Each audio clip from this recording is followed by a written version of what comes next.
शांति। आज की मुरली का मुख्य हेडिंग क्या था? ध्येय अभिमन्यु। मुझे लगता है सारे पुरुषार्थ का मुख्य सारा आत्माभिमानी बनना, ध्येय अभिमानी बनना। अगर आपको पद उच्च प्राप्त करना है, इस ज्ञान मार्ग को सहज पार करना है, संगम युग का आनंद लेना है, निरंतर योगी बनना है, ये पहला पाठ पक्का करना है। ये पहला पाठ इस ज्ञान मार्ग का सबसे महत्व का पाठ है। आज हमारे जीवन की सारी समस्याओं का जड़ है देह का भान। परम धाम से शिव बाबा क्यों आए हैं? हमें आत्माभिमानी बनाने के लिए आए। ये कलयुग बनाए, कलयुग का सतयुग कब बनेगा? जब हम आत्माभिमानी बनेंगे तब। सतयुग था, ये कलयुग बना क्यों? क्योंकि हम ध्येय भान में आए।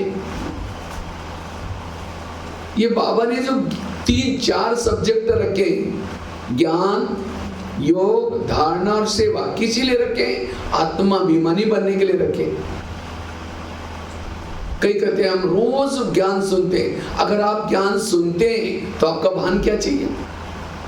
आत्मा का भान चाहिए। अगर ज्ञान सुनने के बाद भी आत्मा का भान नहीं है, आप ज्ञान केवल सुनते हैं, उसको अप्लाई नहीं करते, उसको धारण नहीं करते, जो ज्ञान का स्वरूप बन जाएगा, पॉइंट का स्वरूप बन जाता है, वो पॉइंट स्वरूप अपने आप बन जाएगा। सुनने तक नहीं रखो, लेकिन उसको एक्टिविटी में लाओ, वैसे चलते रहो, तब आत्माभिमानी बनेंगे। आज कई कर, जिसके पास ज्ञान के अथाह पॉइंट है, वो पॉइंट स्वरूप बन जाता है। आज कई कहते हैं हम रोज योग लगाते, कभी अमृत वाला मिस नहीं करते, नुमा शाम का मिस नहीं करते। अगर आप योग करते हैं, आपका भान क्या चाहिए? आत्मा का भान चाहिए। अगर नहीं है, आप केवल आपका शरीर योग में बैठता है, मन बुद्धि नहीं जाती, मन बुद्धि कहीं भटकती है। जिसकी सचमुच मन बुद्धि परम धाम में जाएगी, वो अशरीरी, विधेयी, निराकारी स्वरूप का अनुभव करेंगे। बैटरी चार्ज हो जाएगी। आज कई कहते हैं हमने जब से ब्रह्मा कुमारी में आए, मैं सारी धारणाएं करता हूँ। अगर आप धारणा करते हैं तो भान क्या चाहिए? आत्मा का भान चाहिए। अगर धारणा है, चाहे पवित्रता की धारणा, खानपान की धारणा, ब्रह्मचर्य की धारणा, ये सारी धारणा किस लिए? आत्माभिमानी बनने के लिए। अगर आत्माभिमानी नहीं है, धारणा केवल दिखावटी है, असली धारणा नहीं है। आज कई कहते जब से मैंने ज्ञान में आया हूं, मैंने बहुत सेवा की, तन से सेवा की, धन से सेवा की। अगर सेवा की तो भी आपकी आत्माभिमानी स्थिति नहीं है। सेवा केवल नाम मान शान के लिए। अगर सचमुच दिल से सेवा की, सेवाओं से दुआएं मिलती है और दुआएं वाला सोल कॉन्शियस बनता है। ये चारों सब्जेक्ट बाबा ने रखा है आत्माभिमानी बनाने के लिए। जो क्योंकि जब आत्माभिमानी बनता है, रात को सोए हैं उसका योग लगा रहता है, रास्ते में चल रहे हैं उसका योग लगा रहता है। आत्माभिमानी स्थिति वालों को किसी के भी दोष दिखाई नहीं पड़ते, सब अच्छे नजर आते। जो आत्माभिमानी स्थिति में रहता है, ध्येयाभिमानी स्थिति में रहता है, आंखें खुली हैं, कान खुले हैं, कोई भी चीजें उसको दिखाई नहीं पड़ेगी। वो कर्म योगी है, निरंतर योगी है। आत्माभिमानी स्थिति वाला एवर रेडी है, उसको कभी भी जाने के लिए तैयार है।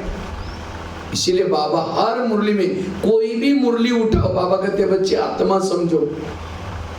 जैसे बिल्डिंग बनाई जाती है, बिल्डिंग को जितना खर्चा ऊपर होता है, उतना खर्चा नीचे फाउंडेशन में होता है। जिन्होंने फाउंडेशन में कंजूसी की, पैसा बचाने के चक्कर में ढीला डाला फाउंडेशन डाला, आंधी तूफान आएगी, भूकंप आएगी, बिल्डिंग गिर जाएगी। इसी तरह आज हमारी 84 जन्मों की बिल्डिंग बन रही, 84 जन्मों की। तो हमारा आत्माभिमानी का फाउंडेशन कितना मजबूत चाहिए। आज मेरी बिल्डिंग बीच बीच में गिर जाती है, कभी माए के तूफान आते हैं, आंधी तूफान आते हैं, फेल हो जाता हूं, इसका मतलब मेरा पहला पार्ट कच्चा है। कई ज्ञान में आते ही सेवा करने में और बातों में लग जाते हैं, सारी बातों में आत्मा का पार्ट पक्का नहीं, अगर उसी में चले जाएंगे फेल हो जाएंगे। इसीलिए पहले आत्म अभिमानी का पाठ पक्का करो। ब्रह्मा बाबा ने क्या पुरुषार्थ किया, मैं आत्मा हूं, चेतन आत्मा है, ये आत्मा। चलो 2 मिनट।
आत्माभिमानी स्थिति की महिमा अपरंपार है। आत्माभिमानी स्थिति के द्वारा हमारे अंदर देवताओं के संस्कार और देवताओं की संस्कृति आ जाएगी। अगर हमको देवता बनना है तो हमें बार बार ये पाठ पक्का करना है। जैसे पता है ना, राम रावण का युद्ध चलता है, राम रावण का एक सिर काटता है, फिर दूसरा काटता है, फिर तीसरा काटता है, रावण नहीं मरता। विभीषण आता है, राम के कान में 2-4 बातें सुनाई, ये ऐसा नहीं मरेगा, उसके नाभि में तेल लगाओ। और जब नाभि में तेल लगा, रावण क्या हो गया। इसी तरह हम भी रावण के गले काट रहे हैं, कभी काम का काट लेते हैं, कट तो जाता है, महीने 2 महीने बाद फिर जुड़ जाता है, फिर हम ये सोचते हैं ये क्या हो गया, फिर दूसरा काटता है, फिर जुड़ जाता है, फिर काटते हैं। क्यों?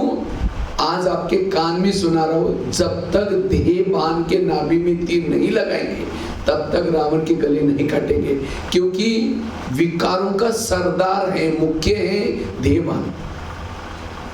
देहभान को मारो। सारे युद्ध में एक नीति होती है। समझो अर्जुन और दुर्योधन का युद्ध चल रहा है, तो अर्जुन क्या करेगा, दुर्योधन को मारेगा, बाकी छोटे छोटे लड़ रहे उनको नहीं मारेगा। महारथी के साथ युद्ध करता है। लेकिन हम क्या करते हैं, मैं ज्ञान में आया, मैंने ये छोड़ा, ये छोड़ा, ये छोड़ा, ये छोड़ा, बस वो ये रह गया। जो वो अटैक करता है, मारे हुए सारे जिंदे हो जाते, टाइम वेस्ट हो गया।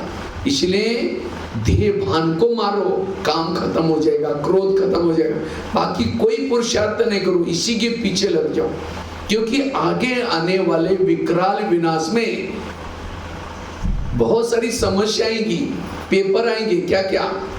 इविल सोल्स के पेपर्स आएंगे, प्रकृति के पेपर्स आएंगे, खाने पीने के पेपर्स आएंगे, विकारों के पेपर्स आएंगे, संबंधों के पेपर्स आएंगे। तमाम पेपरों में पास होना है, यह आत्मा का पाठ पक्का चाहिए। जो आत्माभिमानी बनेंगे, लास्ट में विनाश काल में स्थिर रहेंगे, अचल अडोल रहेंगे। इसीलिए बाबा कहते हैं बच्चे ये पाठ पक्का करो। कई कहते हैं मुझे सहन ही नहीं होता। सहन करने का पुरुषार्थ कभी नहीं करना है। पुरुषार्थ करना है आत्माभिमानी स्थिति का। बीज बोया ही नहीं, पानी डाला ही नहीं, वृक्ष आएगा नहीं, फल लगेगा नहीं। इसी तरह जिन्होंने आत्माभिमानी का बीज बोया ही नहीं, स्मृति का पानी दिया ही नहीं, उसके जीवन रूपी वृक्ष में नम्रता, धैर्यता, सहनशीलता, ये गुण रूपी फल कैसे लगेंगे? इसलिए आत्माभिमानी बनो। योग क्यों नहीं लगता? देह भान वालों का योग नहीं लगता। इसीलिए बाबा कहते बच्चे ये पाठ पक्का करो। जिस शरीर में, जिस घर में लाइट नहीं होती, वहां क्या रहता है? भूत रहता है। अंधेरे में क्या रहते हैं? भूत। इसी तरह दोपहर के बाद क्या हो गया? आत्मा की लाइट थोड़ी कम होगी, डीम होती गई। काम का भूत घुस गया इस शरीर रूपी घर में, क्रोध का भूत घुस गया। लोग का आज हर एक का शरीर भूत बंगला है, उसके अंदर 5 भूत, उसके बच्चे भी रहते हैं। कौन से? ईर्ष्या, घृणा, नफरत। अब हमारे अंदर की कब किस्म का कौन सा भूत जागृत होता है पता नहीं चलता। इन भूतों को भगाना ही लाइट जला कर, बस आत्माभिमानी बनो और कोई इलाज नहीं है। जैसे जानवर डरते, किसे डरते? लाइट से। अब जंगल में जाओ, छोटे बच्चों के पास भी मशाल दो, कोई भी शेर भी भागेगा उसको देख करके। वो बच्चों को देख कर नहीं घबरा रहे, लाइट को देख करके घबरा रहे। इसी तरह आज हम, ये दुनिया क्या है? जंगल है, इसके अंदर काम के, भूत के, क्रोध के कितनी सारे जानवर घूम रहे। इन जानवरों से बचना है, आत्माभिमानी की मशाल जला कर रखो। इसीलिए रोज की मुरली में बाबा कहते हैं बच्चे आत्मा समझो, आत्माभिमानी बनो। तो ये आत्माभिमानी हम कैसे बने, उसके लिए कुछ बातें मैं आपको सुनाता हूं। आत्माभिमानी हम कैसे बने, इस देही अभिमानी के पाठ को पक्का कैसे करें, उसके लिए सबसे पहली बात है पवित्रता की धारणा आपकी मजबूत चाहिए। जब तक आपके पास पवित्रता नहीं है तब तक आत्माभिमानी बन ही नहीं सकते। क्यों? पवित्रता और आत्माभिमानी का कनेक्शन क्या है? पहले जमाने में एक दिया आता था, दिया, उसको क्या बोलते हैं पता नहीं, यहाँ नेपाल में क्या बोलते हैं?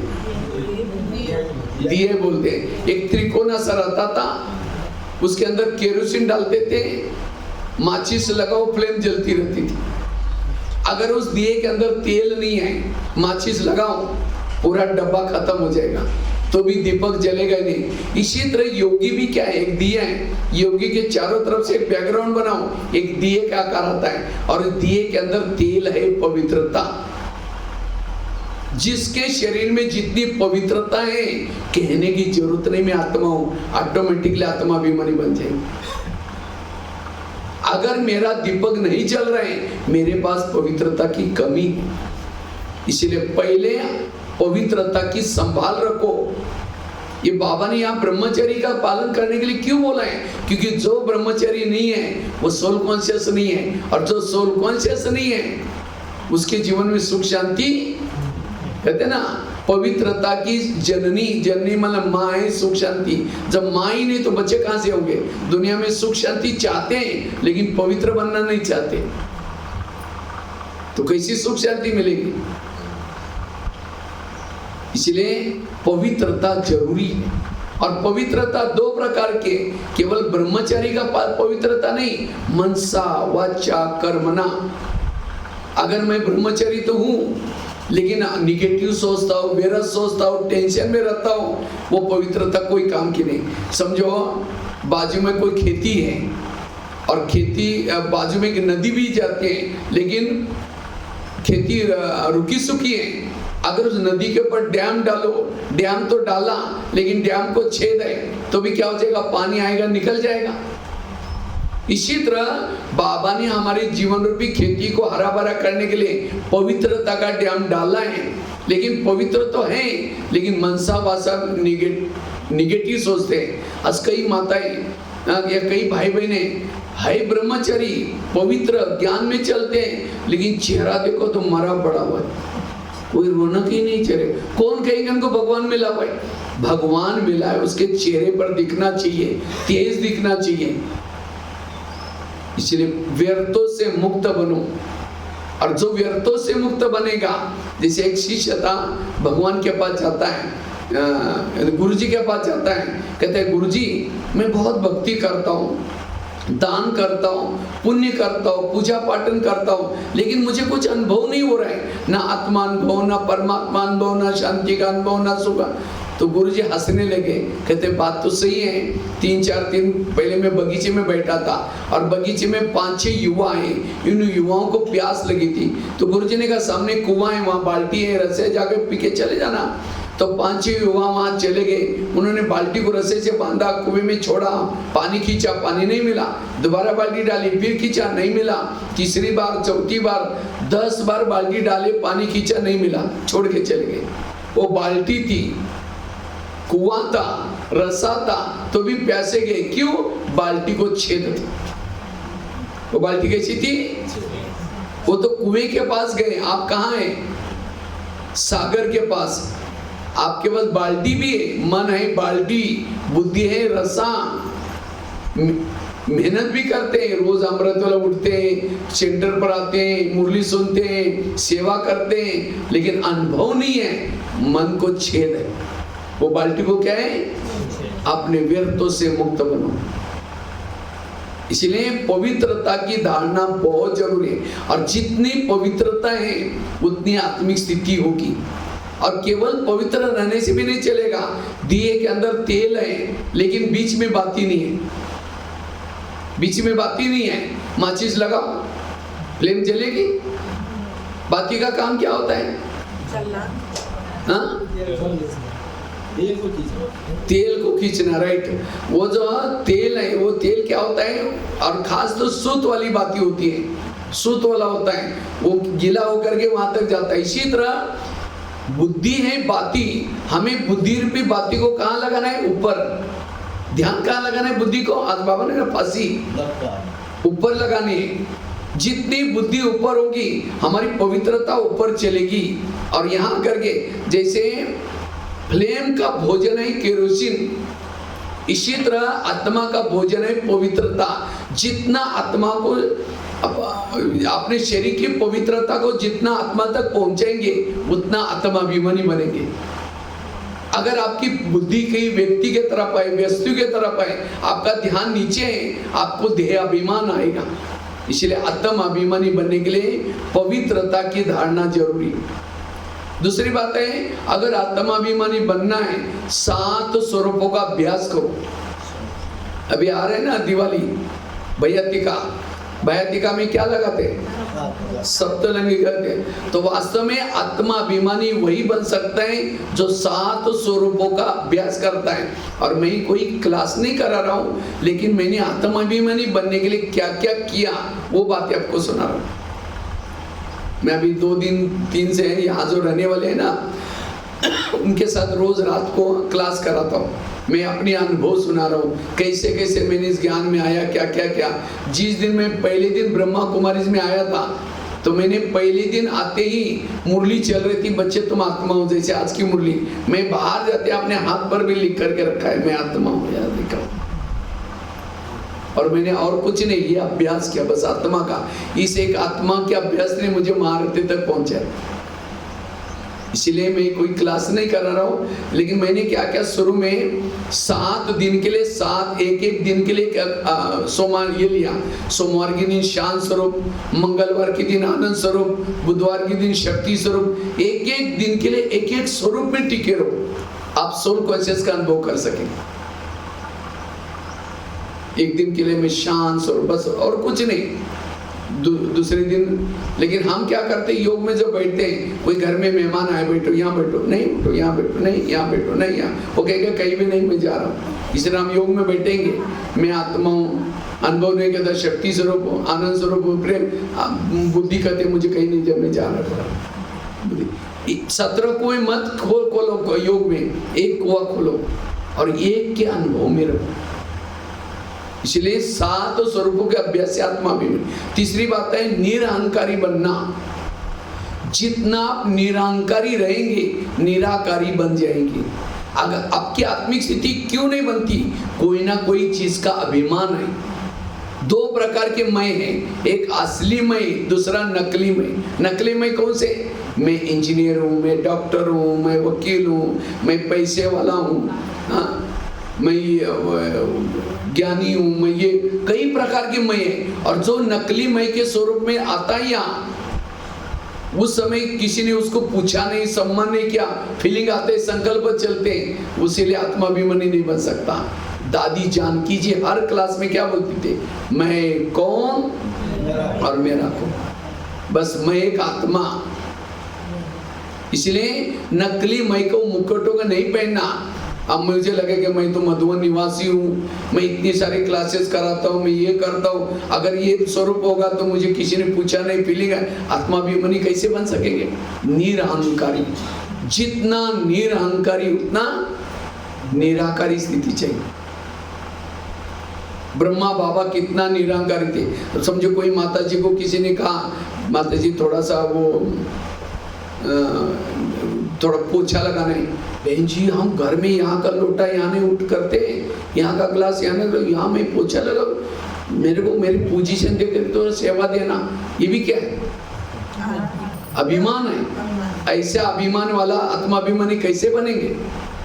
बाबा ने कहा ना ऊंची चीज पहनना बहुत अच्छा, ये नहीं, बिल्कुल हम मनवा में सिंपल रहना। जितना सिंपल रहेंगे, निरहंकारी रहेंगे, उतना निराकारी स्थिति।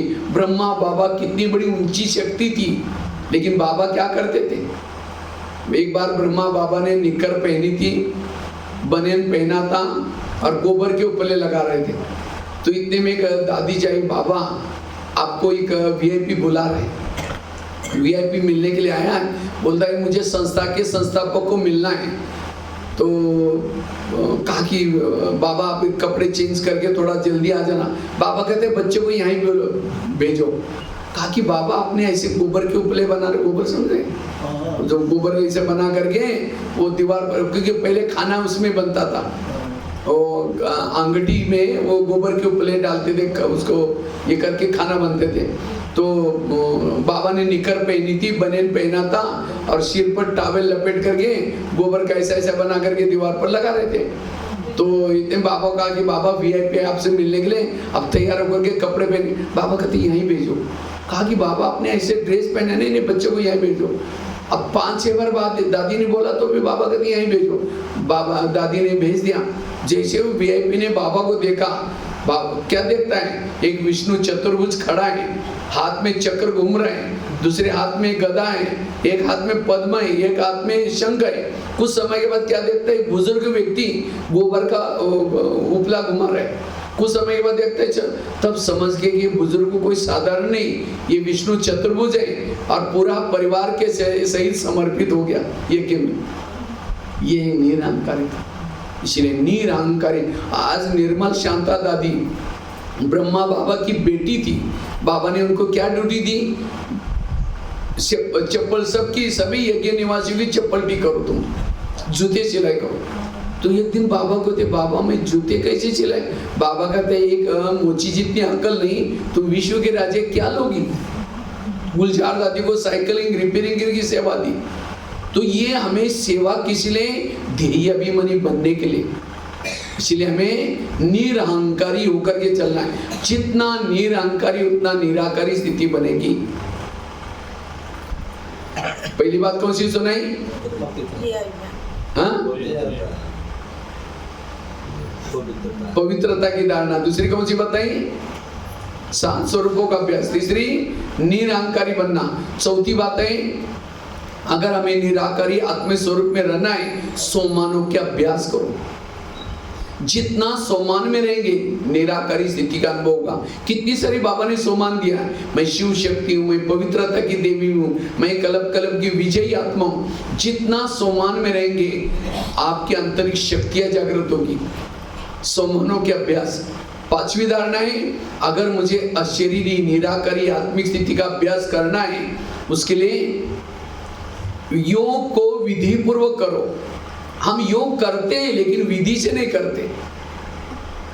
समझे कोई माता योग लगाने के लिए आ रहे हैं और आते हैं, रास्ते में देखेंगे बहुत अच्छा सब्जी का गाड़ी वाला जा रहे हैं, फिर सोचेंगे क्या अच्छी सब्जी आई है, चलो आज शाम को इसकी सब्जी बनाते हैं। पहले सोचेंगे जाकर ये योग करेंगे, जाते समय लेके जाएंगे, यहाँ आकर के बैठे, लाल लाइट चल रहा है, गीत बज रहे हैं, शुरू करेंगे मैं आत्मा हूँ, शांत स्वरूप हूँ, शक्ति स्वरूप हूँ। फिर से जा रहे, झोला तो लाए नहीं, सब्जी कैसे लेके जाऊँ? फिर कहेंगे ठीक है उसके पास तो प्लास्टिक का झोला तो होगा ही, मैं आत्मा हूँ, शांत स्वरूप हूँ। फिर सोचे कि गैस के ऊपर जो दूध रखा था वो तो मैंने बंद किया या गैस को या कम किया था, बंद किया, चलो कोई बुझा देगा, मैं आत्मा हूँ, शांत स्वरूप हूँ, शक्ति स्वरूप हूँ। फिर सोचे घर में तो मेहमान आने वाला था, मैंने सोचा था उसके लिए छोले बनाओ चने, लेकिन रात को तो भिगो ही नहीं, चलो छोड़ो कुछ और बना देंगे, मैं आत्मा हूँ, शांत स्वरूप हूँ। लाल लाइट की सफेद लाइट हुई का टाइम पूरा हो गया। सामने वाला बैठने वाला सोचेगा वाह इन्होंने आधा घंटा योग किया, इनका योग कहाँ लगा है? वो छोला वाला योग है, सब्जी वाला बाबा वाला योग नहीं। अगर ऐसा योग करेंगे तो आत्माभिमानी कैसी स्थिति बनेगी? इसलिए आत्माभिमानी बनना है। योग आपको आत्माभिमानी बनना है। सवेरे सवेरे 3 चीजें करनी है। अमृत वेला का योग अच्छा करो। तो अमृत वेला कौन कौन करता है? हाथ खड़ा करो। अच्छे सभी लोग करते हैं, लेकिन अमृत वेला का चुपचाप आपका कोई वीडियो बनाई जाए और उसी वीडियो को आपको दिखाई जाए क्योंकि मेरा है, मैंने ऐसा किया था। दीवार के सारे बैठे मुंह खोला आंखें बंद, 2 बार मच्छर अंदर भी गया और बाहर भी पता भी नहीं चला। अगर ऐसे अमृत वाला योग होगा तो योग की स्थिति कैसी? अब समझो कोई घर में मेहमान आया, मेहमान आने से पहले कुंडी लगा करके सो जाओ, वो बेल बजा रहे, घंटी बजा रहे, दरवाजे नहीं खोलो, उनको कैसे लगेगा? अरे इन्होंने मुझे बुलाया, मैं 10 काम छोड़ के आया और ये अंदर ही बैठे, दरवाजे नहीं खोल रहे, चला जाएगा।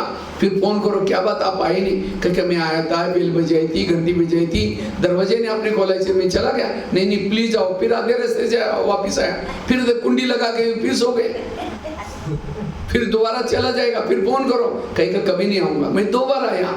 अब अंदर बैठते दरवाजे नहीं खोलते। इसी तरह हम अमृत वाला उठेंगे, बाबा को कहेंगे मीठे बाबा, प्यारे बाबा आ जाओ, हम आपसे बातें करनी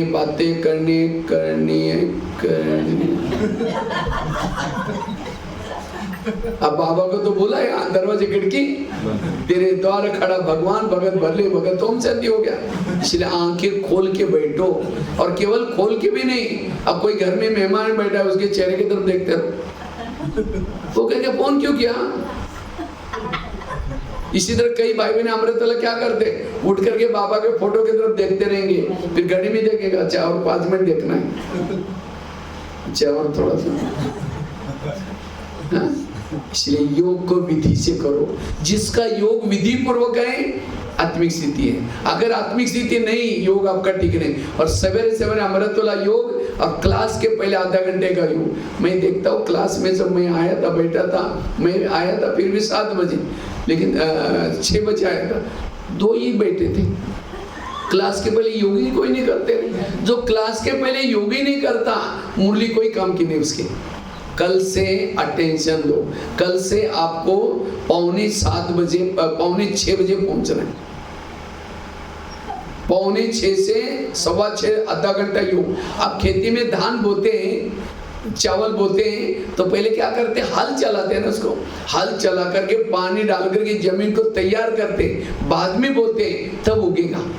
इसी तरह ज्ञान का बीज दिमाग में डालना है, पहले आधा घंटे का योग करो फिर डालो, तब उगेगा। नहीं तो शाम को पूछेंगे मुरली क्या थी, बढ़िया अच्छी थी, एक पॉइंट तो बता, बहुत अच्छा था, दिमाग से खिसक गया, क्यों गरम दिमाग पर मुरली की पॉइंट डाली। आज बाबा ने कहा 15 मिनट आधा घंटा बैठो, लेकिन हम बैठते ही नहीं। अब जो योग करने के लिए नहीं बैठता, उसको आत्मिक स्थिति कैसे बनेगी। सवेरे सवेरे अमृत वाला जो करता है, क्लास के पहले योग करता है, मुरली ध्यान से सुनता है, उनकी ही आत्मिक स्थिति बनेगी।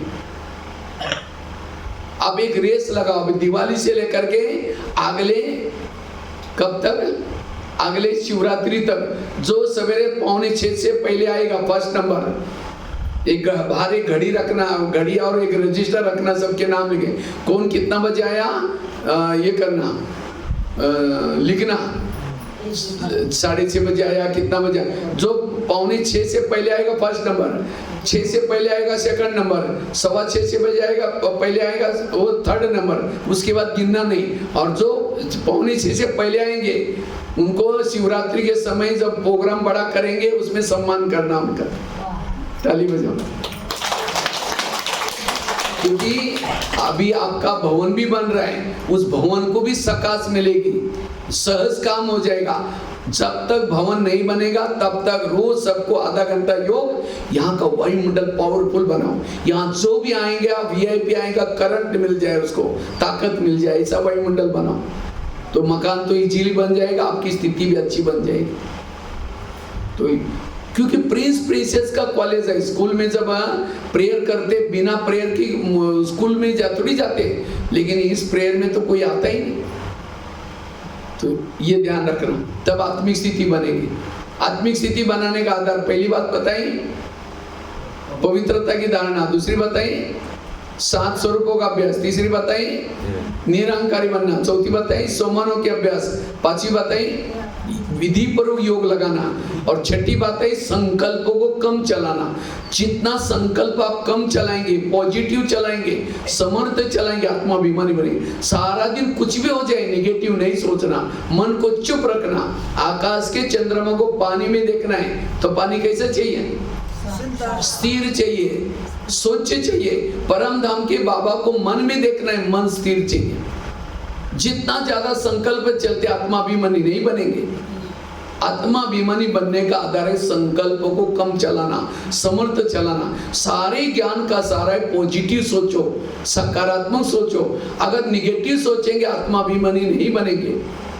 ड्रामा का ज्ञान बाबा ने दिया है, कर्मों का ज्ञान दिया, कितना अच्छा ज्ञान दिया, इसलिए मन को कम सोचना, पॉजिटिव रहना। और लास्ट एक अभ्यास बताता हूं, अगर आत्माभिमानी बनना है, बाबा ने पहले लेसन में सुना है, शरीर तुम्हारी क्या है, गाड़ी है, आत्मा उसका क्या है। जैसे गाड़ी का ड्राइवर क्या करता है, सारा दिन गाड़ी को घुमा करके रात को कहाँ लगाता है, गैरेज में, और सोता कहाँ है, गैरेज में सोता है, घर में जाता है। इसी तरह ये 3 लोग का हमारा जो चित्र है, ये सृष्टि है पार्किंग प्लेस। जैसे लोग आजकल मुंबई में, काठमांडू में, बड़े बड़े शहरों में क्या करते हैं, नीचे से पिलर उठाते हैं और पार्किंग नीचे करते हैं, और रहने का कहाँ होता है, ऊपर। इसी तरह ये 3 लोग में सृष्टि है पार्किंग प्लेस, शरीर रखने का स्थान, और ड्राइवरों का घर कहाँ है, ऊपर। तो हमें अपनी गाड़ी को, शरीर को क्या करना है, बेड पर लगाना है। जैसे वो ड्राइवर गाड़ी को लगाता है, बेडशीट कवर ढकता है, गाड़ी को लॉक करके नमस्ते करता है और सीढ़ी से लिफ्ट से ऊपर जाता है, तो हमें भी क्या करना, अपने शरीर को बेड पर लगाना है, बेडशीट कंबल डालना है, गाड़ी को नमस्ते करो। क्यों, 84 जन्म में बहुत गाड़ियां मिली, लेकिन इसकी जैसी गाड़ी, इसलिए गाड़ी को नमस्ते करो। भले बुजुर्ग है, कैसी भी है, लेकिन कमाई करने वाली गाड़ी है। नमस्ते करके ऊपर जाओ, ऊपर जाते अवेक तोतन की बेल बजाओ, ब्रह्मा माँ ने दरवाजा खोला, बाबा को समाचार सुनाओ, और बाबा की दृष्टि लेकर के बाबा के गोद में सिर रखो। तकिया पर सिर रखा मतलब बाबा के गोद में रखा, रात भर बाबा के गोदी में सो जाओ। सवेरे उठेंगे कौन याद आएगा, फिर बाबा याद आएगा। गुड मॉर्निंग करके अमृत वेल करके नीचे आओ, तो सारा दिन याद लगा मैं ऊपर से, मैं ड्राइवर हूँ। और सभी ड्राइवर्स है, किसी की लेनन गाड़ी है बड़ी हेवी और किसी की स्कूटी भी है छोटी बड़ी, जब ड्राइवर को देखते हैं उसको ब्रुकुटी में देख करके उससे बात करो। एक गाड़ी का एग्जाम्पल याद करो तो भी आत्माभिमानी बनेंगे। शरीर क्या है? एक सोने का डब्बा लिया, सोने का डब्बा, सोने के डब्बे के अंदर लैट्रिन डाल दिया, जो रोज फेंकते उसको डाल दिया, हड्डी मांस डाल दिया डब्बे में, खांसी करने में जो कप निकालते वो डाल दिया और डब्बे को प्याक करके आपके हाथ में दिया, कहा कि इस डब्बे को कहीं छोड़ना नहीं, दिल में लगा कर रखना और बीच बीच में डब्बे से प्यार भी करना, चुंबन भी लेना। लेंगे? कहते नहीं क्या गंदा, हमको पता, हमको नहीं चाहिए। तो शरीर क्या है? एक सोने का डब्बा है, ऊपर से गोरी सी चमड़ी है, सोने जैसी पीली सी, लेकिन हर डब्बे में क्या भरा हुआ है? लेट्रिन भरा हुआ है, कप भरा हुआ है, हड्डी मांस डबरी है, और 10 बार आईने तोड़ते नहीं, मैं कितनी अच्छी हूँ, मैं कितनी अच्छी हूँ। अगर शरीर में अच्छी है, आत्मा अच्छे, बाकी कुछ भी अच्छा नहीं है। इसलिए आत्माओं को देखो। अगर किसी से आपका लगा हुआ है, किसी का शरीर आपको बहुत आकर्षित करता है, उसका बिना चमड़ी का शरीर देखो, चमड़ी है ही नहीं, मक्खियां घूम रहे हैं उसके ऊपर, खून बह रहे हैं, और ऐसी आत्मा को देख रहे हैं, ऐसी आत्मा को ये मिट्टी मारने का दिल करेगा? शरीर आत्मा है। शरीर कैसा बनता है? जैसे आजकल दुर्गा की मूर्ति, गणेश की मूर्ति बनाई, कैसी बनाई?